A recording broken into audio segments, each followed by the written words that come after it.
If you are thinking about giving up on life, don't do it. Let me share with you a true story about a young woman. For confidentiality, I'm going to call her Anna. Anna is a 27-year-old college graduate with dreams of making a difference in the world. But life hasn't been very kind to her. After losing her job during an economic downturn and facing the sudden breakup of a long term relationship, everything she had worked for seemed to slip away.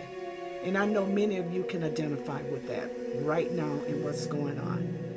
Depression tightened its grips on her, and the thought crept into her mind, what's the point of living when everything I touch crumbles?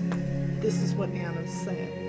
And if you're like Anna, battling overwhelming thoughts of giving up, know this, you are not alone. It may seem like no one understands the pain, but there is one who does. Jesus felt the weight of rejection, betrayal, and suffering, but he endured because of the joy set before him. That's in Hebrews 12 and 2.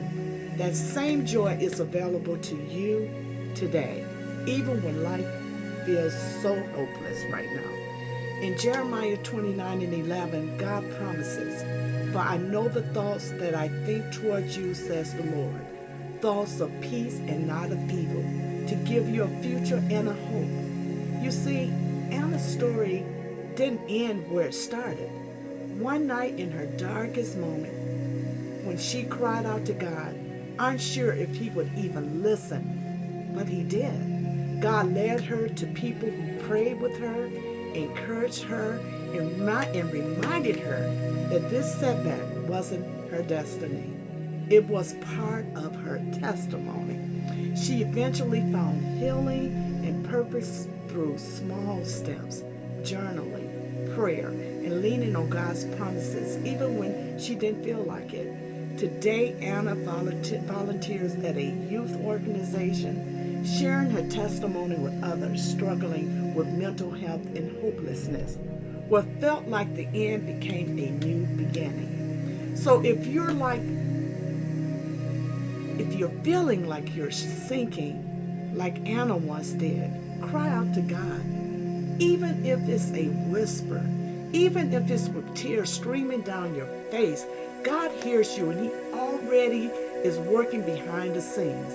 The very pain you feel now could be the foundation of someone else's hope tomorrow.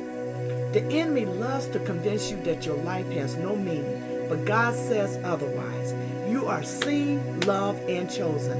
The fact that you're still breathing is evidence that God isn't done with you yet. Don't give up on what he has planned. Your breakthrough may be closer than you think. Remember, rest if you need to, but don't give up, because God will never give up